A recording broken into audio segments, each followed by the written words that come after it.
Good evening, everyone. For all those who are here, I request you all to be seated.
Your microphones? Yes.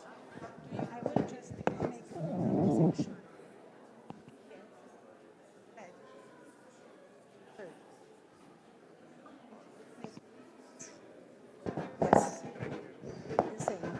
Here there's a button down. When that's not working, when you're not working. When you want to click, you just press this. The screen is. I'm going to pick up my notebook. I'll be right back. I'm Go and pick up my notebook.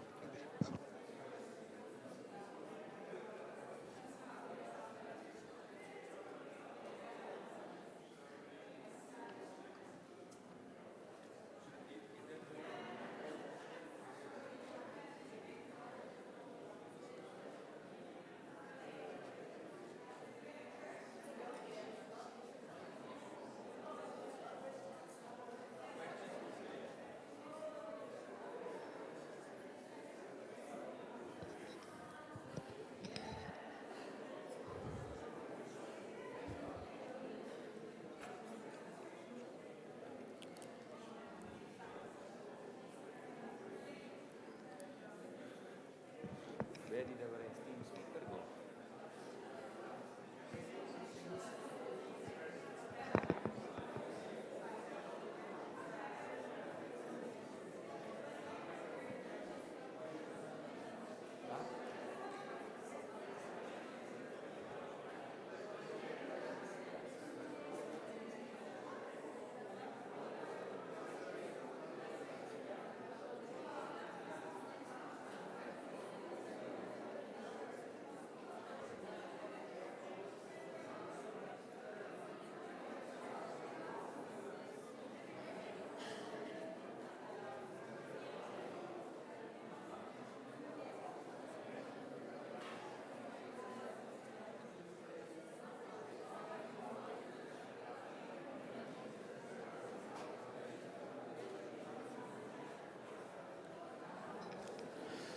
How is everyone doing?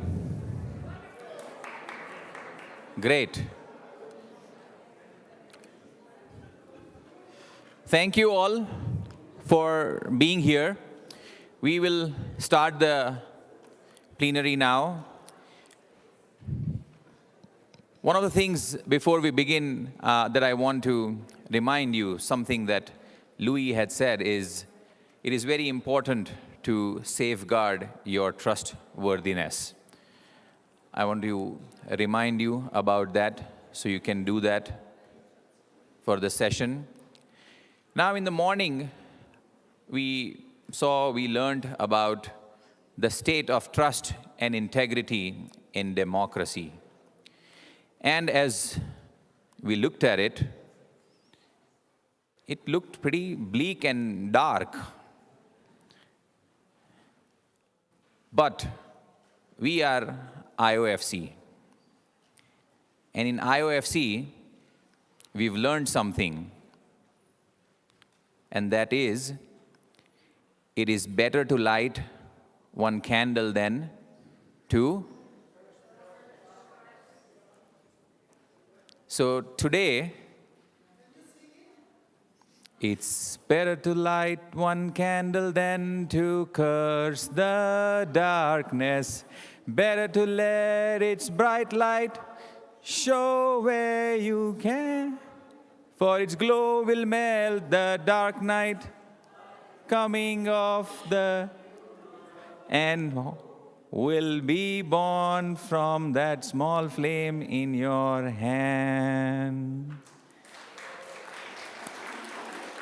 So today, we have three very esteemed speakers over here, and they have lit up a candle.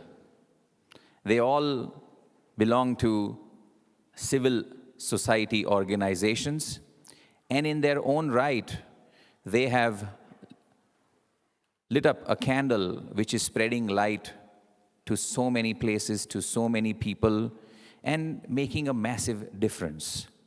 And today, we are going to listen to them, and each of them will give their initial remarks, 10 minutes, each one of them.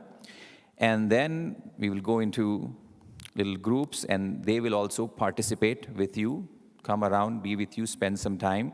And then we will use the remaining time for question, answer, conversation, dialogue.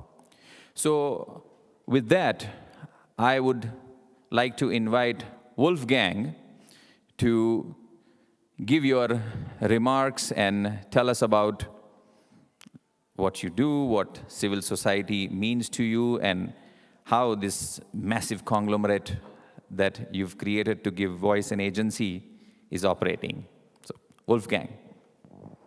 Right. Good afternoon, and thanks for the invitation and the introduction. Of course, it's a huge honor and pleasure to be with everyone here. There's 10 million NGOs around the world, give or take, estimated. And these 10 million NGOs are being supported by approximately 1.5 billion people. And by the year 2030, the supporter base for these NGOs is estimated to have grown up to 2.5 billion people. That's a force. This is a group of organizations, of people who are to reckon with. And I want to talk about how these NGOs, because this is all I know, this is my professional life working for NGOs, how can they influence these critical issues of trust, integrity, and democracy positively, and also what are the limitations. So I want to talk about four things. First, why does it matter to NGOs? Secondly, what are the trends that we're currently seeing? Thirdly, what can we actually do as NGOs? And fourthly, where are some limitations? And I will invite you, many of you might work or might have worked for NGOs, to just contemplate a little bit about those questions. So I am leading, this is the disclaimer now, I am leading a little think tank Convener, which is owned not by millions or thousands or hundreds of NGOs, but by just about 20. Now, these 20 international NGOs are some of the biggest brands in the sector. Amnesty International, Oxfam International, Islamic Relief, CARE, SOS Children's Villages. So the big brands, they have decided to come together in the International Civil Society Center to look for collaboration and make a better impact together. These are the organizations that I can talk about, so I can't talk about the other approximately 10 million. But, of course, there's systematic issues, I think, that matters to many of us. So let me just quickly talk about why does trust, integrity, and democracy matter to NGOs. So first of all, those NGOs or CSOs, they rely on trust and integrity for many reasons. They need to be trusted by their supporters, by the people they work with, and by the general public. Without that, they wouldn't be functioning. They wouldn't get donations. They wouldn't get anything done. Secondly, civil society organizations thrive in a climate that is characterized by humanistic values. The values we're talking about: social justice, compassion, integrity, honesty, So this is what makes NGOs work best. So they're depending on societies that are characterized not by distrust and hatred, but characterized by mutual understanding and compassion. Thirdly, NGOs have important roles in democracies. They're the third force beyond government and business. They act as watchdogs, they organize collective voices, they bear the interest of citizens. So in that respect, I think they are an incredibly, maybe for me, the most important part of our societies. Now, what is happening in our societies? This morning we heard a couple of observations. Trust is declining, we're having polarized societies and the like.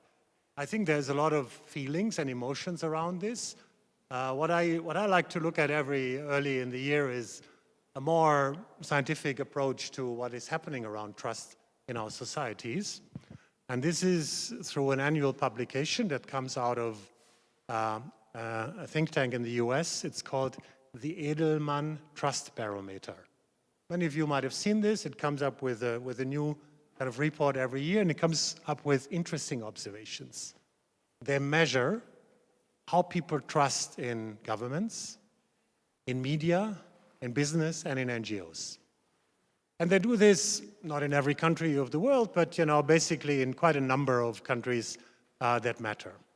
And interesting enough, over the last couple of years, the trust in NGOs, I will not talk about all the findings, but the trust in NGOs has remained relatively stable.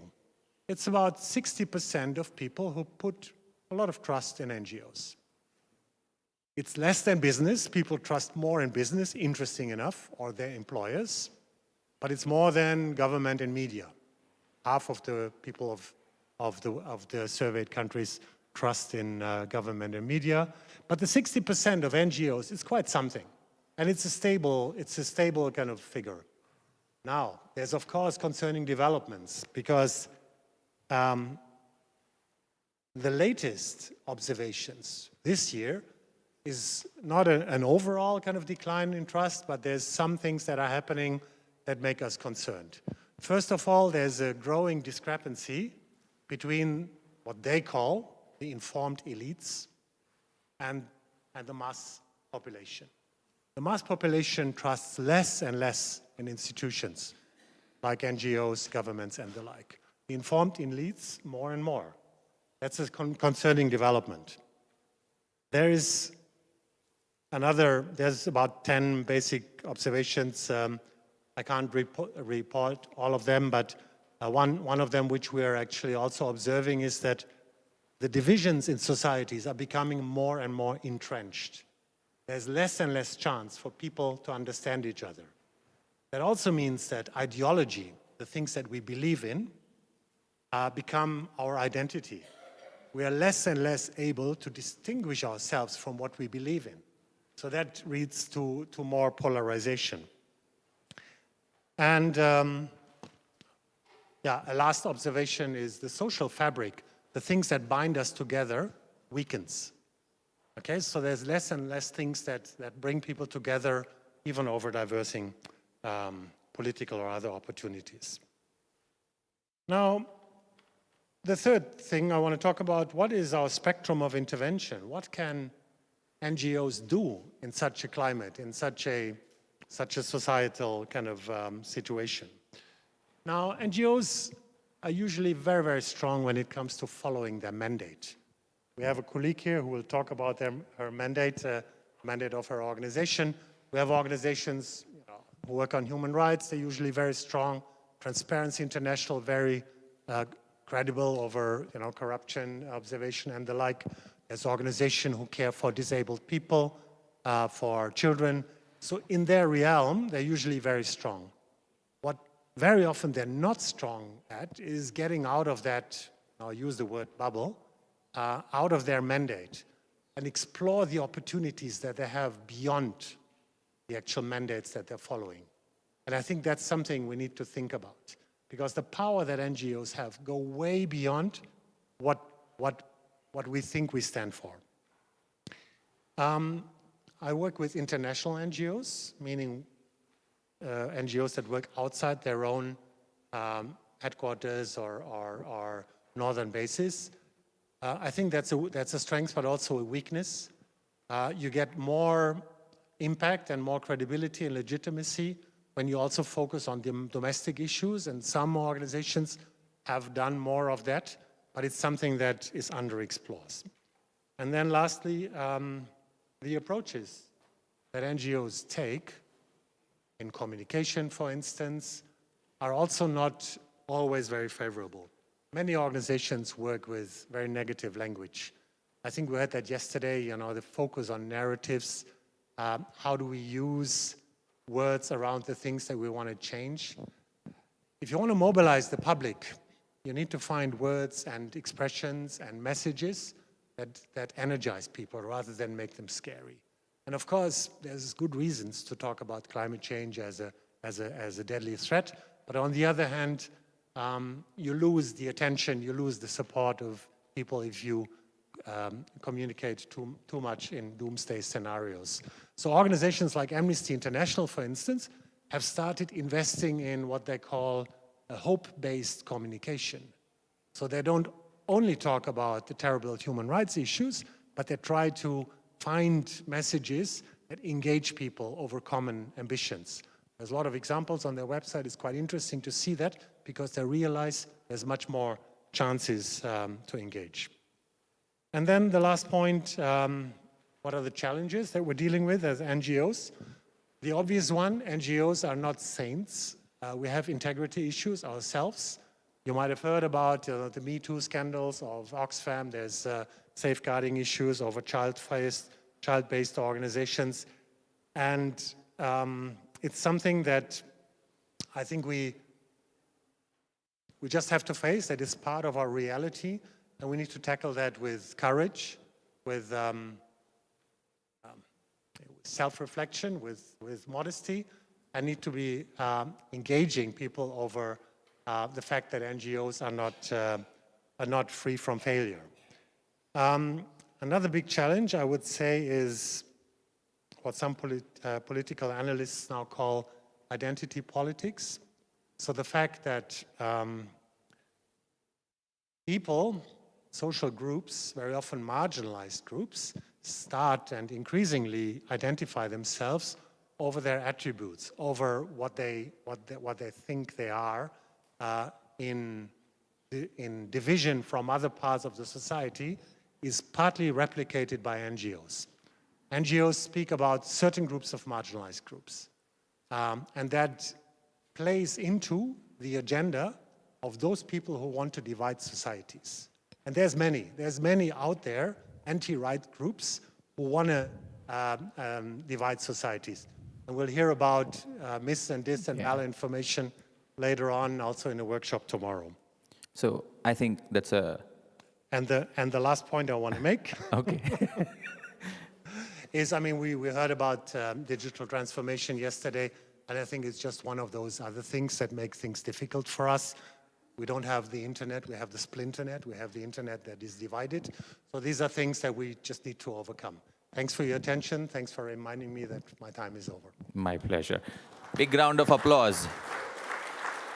Thank you. Thank you for that informative and insightful overview. Franziska, I would now invite you to take us a little bit in depth and to some of what Wolfgang has already alluded to. All yours. I will try my best to do that. It is such a pleasure to be here because, as Wolfgang just mentioned, it's for me an opportunity to get out of the movement bubble I'm usually in, and it's such a pleasure to meet so many of you. It's really amazing. I'm Franziska Heine. I'm the Executive Director of Wikimedia Deutschland. And Wikimedia is the organization behind many, many community-driven projects, the most prominent of them being Wikipedia.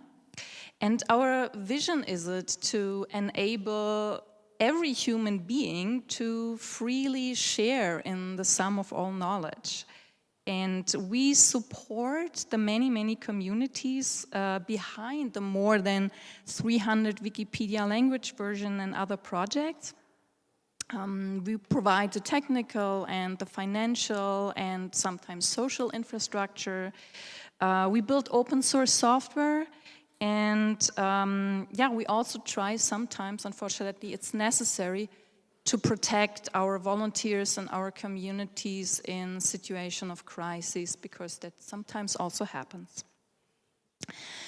So how are we set up? So we are a global movement, and we have 38 chapters, which are the organizations that have paid staff members.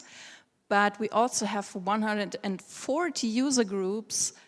This is volunteers coming together around different topics that can be anything from arts and feminism to blind users to cemeteries or education. So it's really, really a broad range, to name just a few. And yeah, we are all united by this desire to create a knowledge repository of pretty much every concept that exists in the world, and to provide access to as many people as possible. And the content itself is created by volunteers that really come from every corner of the world. The software which Wikipedia runs on is built and hosted by the Wikimedia Foundation, but also there the volunteers contribute technical aspects because, yeah, it's open source, everybody can participate there. And I want to come now to a part where I speak about what does community mean to us.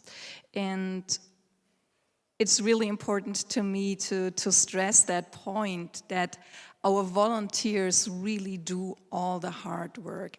They write the articles, they create Wikidata items, they upload the pictures to Commons, and they all form communities. Some of them engage more in community activities than others. There are volunteers who just want to write their article and not more, but even if you just add a comma to an article that is there, you engage with the work somebody else has done before you. And also the other way around, when you write something, there will come other people after you and will expand on what you wrote, will change, sometimes also delete what you wrote. That's not a pleasant experience, but that also happens sometimes. And that brings me to the core of my input. How does the Wikimedia movement help to uphold trust in democratic processes? The thing is, if you collaborate with other people, you need structures and processes to do so. You need rules.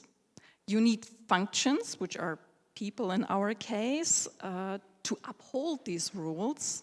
You need people who teach and explain to newcomers how that complex system they are entering works.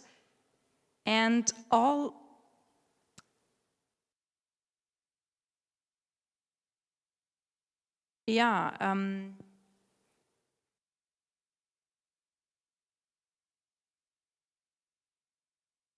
all that happens in a way that necessitates collaboration. Yeah? These people need to come together and figure out how to do this. They need to build the rules, they need to build the processes, and they need to do this with each other. Our articles, so in Wikipedia, this is a general concept. The article needs to be written from a neutral perspective, from a neutral point of view. And there can only be one article about everything in each language. So if you take Caux, for example, there can only be one article in the French Wikipedia about Caux, and everybody who wants to write about it needs to agree what should be in that article and what not. How should the structure look like? And so every person that wants to contribute needs to agree with the others, and they all need to apply the rules the community has given themselves, and they need to comply with them. And that whole process is also happening on a public website. You can all go and you can all look at the page and see what were people thinking when they were writing this. And it's locked down. After years, you can go back and find this out. So it's a very, very transparent process that's happening there. In other words, what we're basically doing since 20 years, because that's how long the projects already exist, the communities have created deeply democratic processes over this time and revisit them and updated them and agreed on them over and over again. And yeah, they kind of have created a living democracy lab. Because it never stops. There's new people coming in, and you have to change, and they have to change too. And the result of this work, well, for most of them, it's actually more a labor of love. You can see and feel that in the articles if you read them. It's reflected there. And these articles not only help you or others when they read them to understand something about a mountain, a tree, a country, but it also helps them to make decisions sometimes, to contribute back in their own ways. So it is not just happening inside the communities, it's also going beyond that. And as you can imagine, the people who contribute, who are volunteers, they come from all over the political and social spectrum, and that means it's not always easy to converge on one neutral point of view, because frankly, people not always want to. They sometimes want to bring in their own perspectives very vocally. And how then are our projects contributing to trust in knowledge and information is a big question, right? And one very fundamental principle that we have is that whatever you write in there, every fact, you need to cite, you need to have a source where that information is coming from, and you need to put it into the article so that it's not just something coming from you that I can disagree with or not, but I can also go and check the source, and I can decide for myself whether I agree with that source or not. This is another very important element. And ideally, we have multiple eyes on every single article written. So it's not just one person, it is a group of people agreeing what the world should know about a thing. And as already mentioned, it happens very transparently. You can always go and follow the conversation that were had. And of course, every technological advancement brings new challenges to the volunteers. The latest, of course, being large language models. You probably have heard about them. The most prominent has been ChatGPT. And one thing is, all these language models have scraped the internet, which means they've also incorporated lots of the content our volunteers have created. And these tools, they provide a completely new way of creating content. They write very plausible texts, very nicely readable even often, but you never know where what they give you is coming from. You can't do what I just described. You can't go back and figure out where did it come from, who said this, is it even true? And the question for our communities, of course, was what does this mean for our work? What does this mean for the encyclopedia? And that basically activated all the processes that they have created over the years and tried and used over and over again. And they needed to come to an agreement in the end, right? And they started with playing around with the tools, getting to know them, figuring out what they do well, what they do not so well. And then they came together online and discussed what's good, what's bad, what can we allow and what not. And for many Wikipedias, this resulted in rules that pretty clearly stated, no, you're not allowed to use that to write a Wikipedia article. But on the other hand, they're not just technological skeptics, even if it sounds like it. They also looked into what can you do with them. And they explained that too, and they said, yeah, it's totally fine to use them to do translations, for example, or help with translations, help with grammar checks. So I think that we are time. If there is a major point that you want to make, go ahead. Yes, go ahead. I would end just very shortly on a Go ahead. positive note, and that is that at the end of the day, what these communities do, all of them, it proves again and again that it is possible to create a knowledge base for the world that's free, that's open source, that's accessible, and that's not driven by the desire to make as much profit as possible or to push a certain point of view. And that is definitely something that gives me a lot of hope and goes back to the candle lighting you spoke about before, because that's what they do every day, basically. Thank you, thank you, thank you.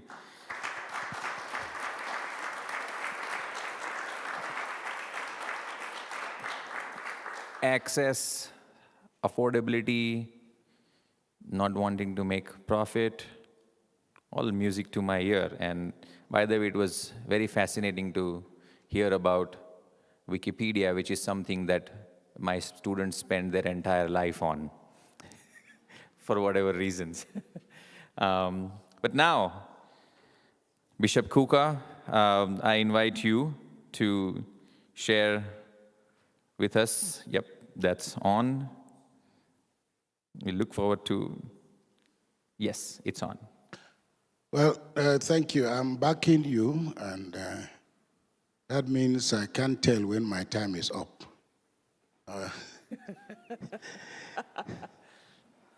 Well, first of all, let me thank the audience, but also thank very much those who have put this very beautiful event together.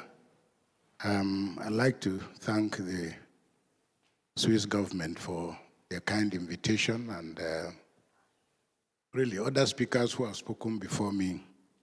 There's a lot for us to talk about, and I think also there is one of the best things in these conversations is that, excuse me, as Tolstoy said, all unhappy people are unhappy differently. And what has come through in all these conversations is that there is trouble everywhere, and it's a bit of a consolation. I'd like to acknowledge my daughter. She says, because I'm over 70, I'm her daddy, not her. But Natasha, who is sitting here, please stand up. Let me just indulge me a little bit. She, as you can see, she's very pretty. And that's her husband to her left, but to her right. And I mention her because she is the poster child of the hope, the troubles that the average woman faces in the struggle for a space on the table of politics in Africa. So she's going to have an opportunity, hopefully, to tell you about her own woes and trials. But I think it had to be 1979 with the revolution in Iran that people began to take seriously the issue of the role of religion in public life. And of course, the Iranian Revolution spanned on, but very little was said about, did Christianity really have the potential to trigger change in society? The rest is history, but we know that by 1986, the revolution in the Philippines that brought down the Marcos government will gradually lead on to other revolutions. And how communism ended is the subject of ideological contestation. We will not go there, but at least it's very difficult for that history to be written and to be closed without paying attention to what Pope John Paul II of happy memory did to bring down communism. By 1989, with the collapse of the Berlin Wall, hopes began to rise in Africa as to really what role can religion play. The struggle against apartheid, again, the story would not be complete without the work of people like Archbishop Desmond Tutu of happy memory. I'm saying this just to prepare to address where I fit in all of this conversation. I'm not a young man. I was ordained a priest in 1976. And I've spent the last 40 years or so engaged with the Nigerian state. And that is not unconnected with my own very peculiar background. I come from a very little ethnic group in Kaduna State. Kaduna State is in the middle of Nigeria. And today I'm Bishop of the Diocese of Sokoto. Sokoto is like the Vatican of the Muslims. The Christian population there is barely 1%. But I come with a lot of baggage, in part because I was Secretary General of the Catholic Bishops' Conference, and then we helped to set up what is now known as the Christian Association of Nigeria. I served as its treasurer for almost a 10-year period. I am now a member of the Catholic Bishops' Conference, and also I was chairman of the Bishops' Conference for Interreligious Dialogue. I served for 15 years, appointed by Pope John Paul II and Pope Benedict and then Pope Francis to serve as a member of the Interreligious Dialogue Council in the Vatican. Last year, Pope Francis appointed me a member of the Council for Integral Human Development. Now, a lot of this have also meant that willy-nilly I've found myself, because as the state in Africa has continued to crumble and decay, the need for a kind of clarification, a collective clarification about the possibilities and what a new society can look like in Africa, and how to redefine ourselves and how to shape our hopes and our tears. The majority of people in Africa take religion pretty seriously. And I think the challenge for us, from my own little experience, is that it became pretty clear to me. A bit of political science by training. And when you combine political science with theology, a bit of a Molotov cocktail if you take the combination pretty seriously. But it means that you endlessly have to ask questions about the existence of injustice, about its persistence, especially if you come from a country like Nigeria, where you know that there is enough, like Gandhi said, for everybody's need, but not for everybody's greed. And that you see a country where a lot of resources are being squandered, and you see sorrow, and you see pain in the faces of people every day. Then, naturally, solving the nation's problems requires more than just sprinkling holy water. So I found myself, as I said, gradually sucked into the politics and the problems of Nigeria. And I'm happy that increasingly people are beginning to see that religion can not only have a role to play, but that it can help to clarify the moral choices that politicians have. And that indeed, Pope Francis has spoken about this most eloquently. You know, that politics is a noble vocation. And I think from the things we've said here, if you tell any young man, you know, what does your father do? He say a politician. To be called a politician is literally like a curse, because it is, people think politics is what criminals and bandits do. And we insist that not everybody who is in politics is in need for, and that it's a noble vocation, and that properly managed, it can be and must be seen as an effective tool, for solving the problems of the world. Now, in Nigeria, there are so many fault lines. I mean, about 500 different ethnic groups. We also have the problem of Islam, and in its extreme forms, as you can see from Boko Haram, the banditry that has consumed the country. And in the last 5 or so years, it's not, for a while, churches got destroyed, and a lot of priests were kidnapped. In my diocese, I have paid almost about 50 or 60 million naira, which is probably what, I don't know how to what that comes to in dollars. We had to pay bandits. I've lost a priest who was violently killed. I've had three of my priests kidnapped and held for upward of 30 days. So these are some of the realities, but it also means that politics, we must find a way of making politics mend the brokenness of our society.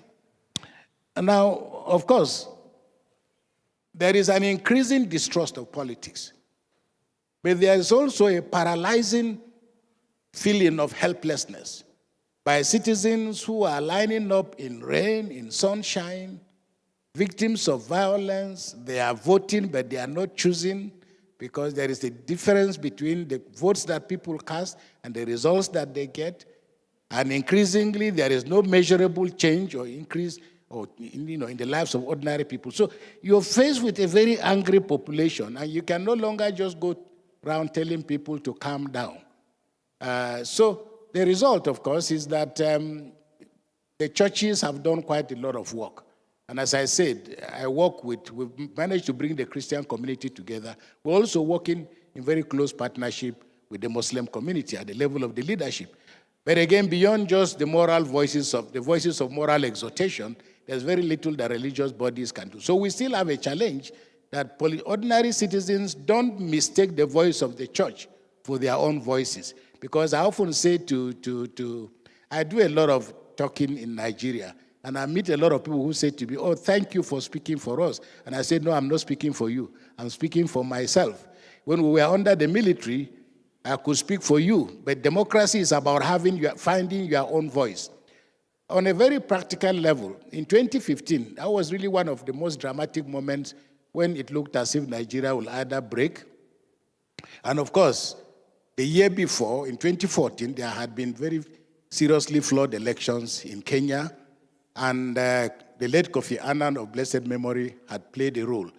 And I'd never met Kofi Annan in my life. I'd known about him. He was a man I had the greatest respect for. But one day we had a conference in Nigeria, and I'm in my room, and suddenly I get a call. And somebody says to me, "Do you know Kofi Annan?" And I said, "No, I know of him, but I've never met him." He said, "Well, he wants to see you." And I said, "How would Kofi Annan want to see me?" Anyway, long story short, I went to the hotel where he was. And he said to me, "Look, I've read about you, I've heard about you. We want to set up a peace committee, because it looks as we don't want a repetition of what happened in Kenya in Nigeria. So can you please assemble reputable Nigerians so that you set up a peace committee?" And the rest is history, but we were able to put together a team of very, very highly respected Nigerians. The Sultan, the Cardinal, the former head of state, who is our chairman, my humble self as the convener, and a range of other Nigerians. And I'm a priest, so I'm not afraid, I'm not ashamed to say by the grace of God. Because happily, nobody expected in Nigeria that the 2015 elections, Nigeria will not break up. But the story is for another day. The elections successfully ended. I am a little afraid. Okay, let me round up now, because I'm just rounding up. Can I? Or? Please. I'm not as fearless as you. All right. So let me just finish on this point. So when we finished and the elections were successful, we then decided, because our committee was called the National Peace Committee for the 2015 elections. And when we finished the elections, there was so much goodwill and hope that we decided to find out from Nigerians how they felt. And we spoke to civil society, we spoke to to the media, we spoke to the former president, we spoke to the new president, we spoke to the leaders of all the political parties, and one and all, everybody insisted the Peace Committee must remain. Now, today, the Peace Committee remains perhaps the highest moral authority navigating and helping political processes in Nigeria. And I'm very happy that the European Union, the Swedish government has been behind us, both by way of funding, because the challenge we had was the federal government wanted to fund our work, but we rejected it because I knew that that will be a kiss of death, for the Peace Committee. So it continues to do very great work, and I'm sure if you go to Google to see, you will see how much has been achieved. So on that note, I think that I feel satisfied that combining church and state, I think that we've been able to help Nigeria avert a disaster. Thank you very much. Thank you. Thank you so much. I think Bishop Kuka used a keyword, combining. And now what I want to move on is to combine you all amongst yourselves. So it's time for you to get together. I'm hoping that you all are sitting with someone different, which means you may have to introduce yourself very quickly and where you live. And then these are some of the questions for the group. In my place on earth, how is civil society supporting trust and integrity in democratic principles and practice? Something for you to discuss amongst yourselves. And when key institutions fail, who else can I turn to? So I request you 15 minutes. Please discuss this amongst yourselves. And in a little bit, our esteemed speakers will also be roaming around and will join you in your discussions. So thank you so much. 15 minutes.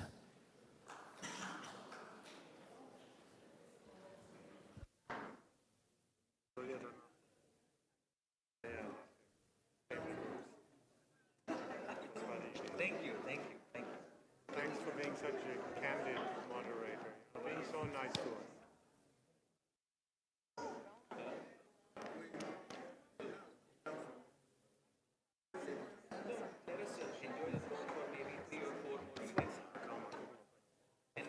Maybe if there are some things that you want from one another, that maybe you want to elaborate during the Q&A or something like that. 3-4 minutes can maybe discuss, or just then we can just go in the but no, thank you so much for your view. I think it covered a lot of ground and provided so much provocation for them to think and come together. So something that we have discussed is how can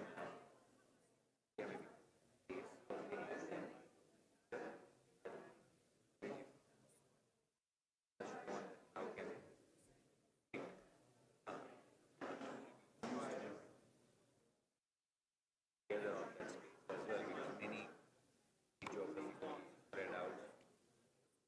If there is a way. Social. Right. Yes.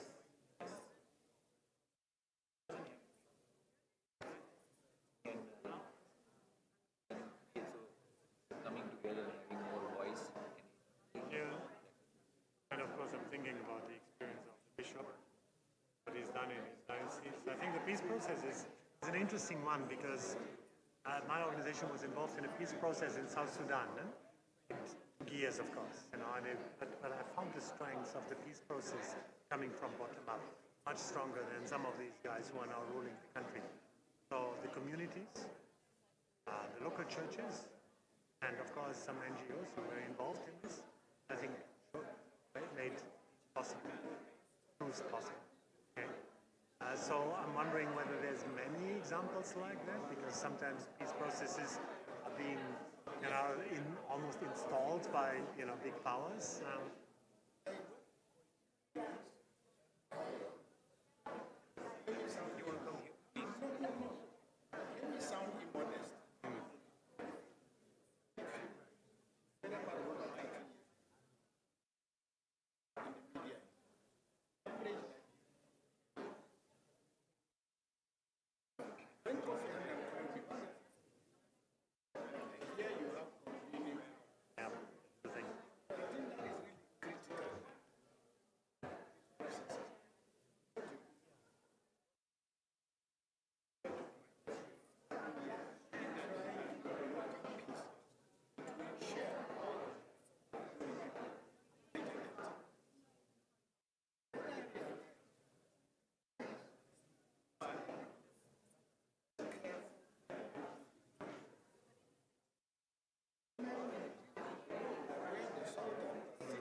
trust needs to be earned. Trust, this takes decades. In fact, I have an example. Maybe I'll mention this in the public as well. In 2002, I think, I worked for a Christian organization. And there was this terrible earthquake in Iran, in Bam. You might remember this. And we're going into Iran on a humanitarian mission. As a Christian organization, of course, the first stop was the ministry. And they said, we want to talk to you. And then they said, and I remember this until today, they looked at us and said, we know who you are, but we trust you. We don't believe in our God, but you believe in your God. So we trust you, and we let you in, and we let you help the victim. That was a fascinating, and we had the same in the North Moluccas when the Sultan also accepted us on that ground. And that was hard-earned trust that came through years and years of community work that the organization had invested in.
All right. Thank you all. Let us come back. I hope you've had a meaningful and a rich discussion with one another. And it's still going on, which is even more amazing. Ah, shut up. That's the sign. Thank you. Makes me feel very good about myself. All right. So we have our speakers, and I'm sure the discussion and what you've heard have generated some questions, some curiosities, some inquisitiveness. So please feel free to ask questions to the speaker, and they will happily answer. So, Wolfgang, I will request you. Yes, thank you. Thank you so much. So who has a question? Please raise your hand. I'll come bring the mic to you. Yes. Please just say your name and if it is specific to someone. My name is Christine. I come from Northern Ireland. My question is maybe for all of you.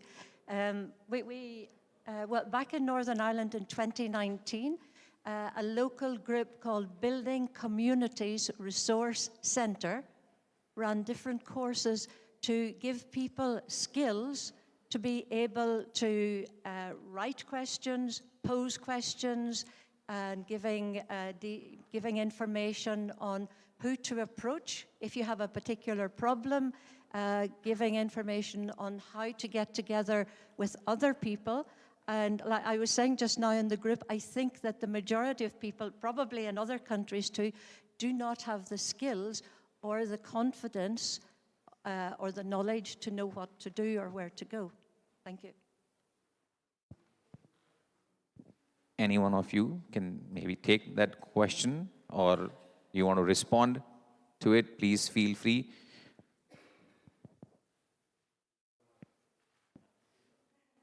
Thank you very much. I plan to be in Northern Ireland in November, so yes, for me, because I think that the real challenge for us in Africa is that there are certain cultural ways of behaving that are not, they don't help democracy. For example, the fact that you'll hear a married man say, men are talking and a woman is talking, which is considered rude.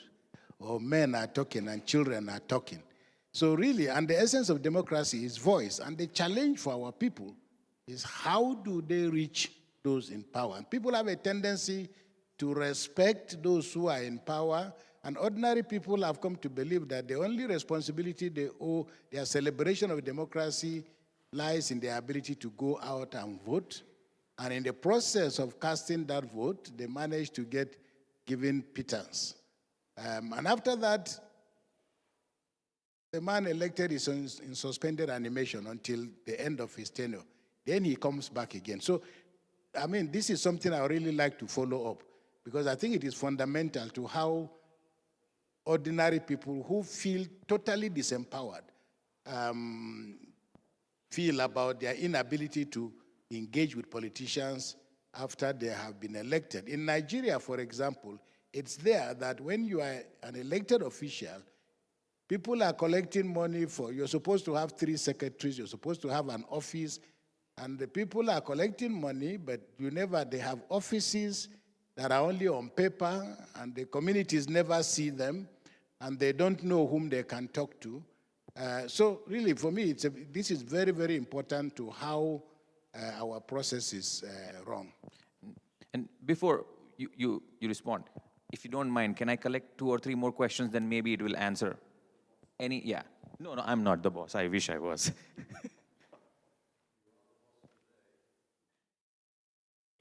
How can we apply the concept of multiple, objective, peer review, and oversight that Wikipedia developed to international NGOs? Just to expand on that, My name is David. My colleague here is Ebba, and she's a medical practitioner. The verification of medical science is exceptional, always peer-reviewed. I've just been elected a local councillor, and I find the verification and the establishment of needs assessment surveys are pathetic. So civil society can copy what is done in medical science and other branches of science, and what you were saying, Francisca, exceptional verification methodologies to build trust in democracy. We can follow your example, and I urge us all to do that. More, and then we'll give opportunity. Hello, I'm Riwa from Lebanon. My question to you, Mr. Wolfgang. I don't know if I pronounced it right. I don't know how much your organization is involved in the Middle East, but we all know that after the Arab Spring, civil society has been on the rise, and thanks to the civil society that our countries are trying to find better democratic practices to ensure a better future. So how much really Europe has been maintaining their promises and supporting the civil society in purpose and specific to decrease youth migration, and yeah. Thank you. One last one, and then Wolfgang, you will start. He had raised his hand first, so I'll have to give him and then. Thank you. Tom Brake from Unlock Democracy. A question also for Wolfgang. If I understood you correctly, you were saying that international NGOs were, in some cases, now doing more domestic work. And I wanted to understand whether, in fact, that is something that is welcomed by governments, because often I get the impression that governments are happy with international NGOs doing international work, but when they start talking about poverty, domestic poverty, then they're not happy at all. Yes. To the last point, I would agree. But I mean, NGOs are not there to make governments happy, right? So I think engaging in domestic work doesn't only come from maybe the actual need that needs to be done, but also from the expectation of partner organizations. When we talk to our international partner organizations and ask them, what should we do? They say, start at home. Issues like climate change, for instance, So I think there's a moral impetus that lets us look more into the domestic action areas. Sometimes it's incredibly necessary. For instance, when you talk about integration of refugee, I think volunteers and NGOs can do wonders around this, which governments can't do. But in many instances, you're right. I think governments are not always happy to have these uncomfortable NGOs starting to make so much noise at home. 2 more questions. Actually, the lady from Northern Ireland, if you allow me, I think you're, of course, dead right that we all need to develop capacities and learn skills and the like. But I'm personally always very, very cautious when it comes to the classical capacity building approach. I simply don't like it. When you think about peace building, I don't think you need to teach skills. I think we need to find capacities that are already on the ground. And some of the most successful peace building initiatives have used local capacities. Now, let's not judge too much, but the Gacaca processes in Rwanda or the Loya Jirga in Afghanistan and the similar peace processes in South Sudan, they relied heavily on existing capacities. So while, yes, we all need to learn, I would say first thing is to look what we already have. And Honorable Bishop talked about empowerment, agency. I think this is what is important. And lastly, the question, I think, did you ask, was it Syria or Istanbul Syria and Turkey that you talked about, the earthquake? Lebanon, okay. So we are not operational, so I cannot say what our members are doing operationally and whether they're keeping the promises or whether they're engaging in empowering local capacities. It's a bit of a tricky issue because many organizations are still very strong on operational responses. Same problem in Ukraine. I think a lot of international NGOs go into Ukraine without giving the type of support to local NGOs that is necessary. There's reflections going on, but we're not as good as we could be. Yeah, I also want to come back to this question of, oh, well, it's two questions also from David, I think it was, and from you, yeah.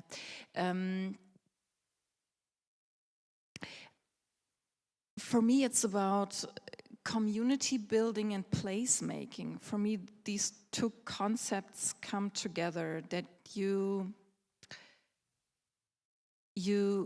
need a community and a place where you can use the skills that are already there and learn new skills and share things and concepts that have worked in other contexts.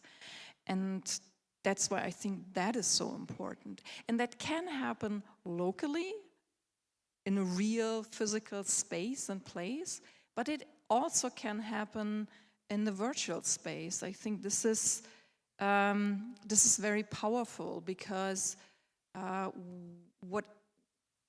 whatever happens in those places with these communities, usually, it's at least my experience, very, very transformative, and it gets bigger than just this community and just this place. And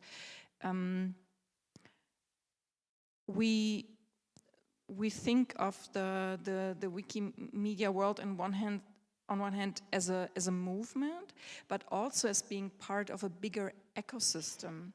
That there are other organizations, other communities that are already existing, and we feed into the same thing or from the same thing. And by doing that, we grow, but also the others grow, and we all contribute different aspects to it. And that's why, also back to the first point you made when you had your input, it is so important to get out of the bubble you're in, to connect these things that are not that obvious sometimes.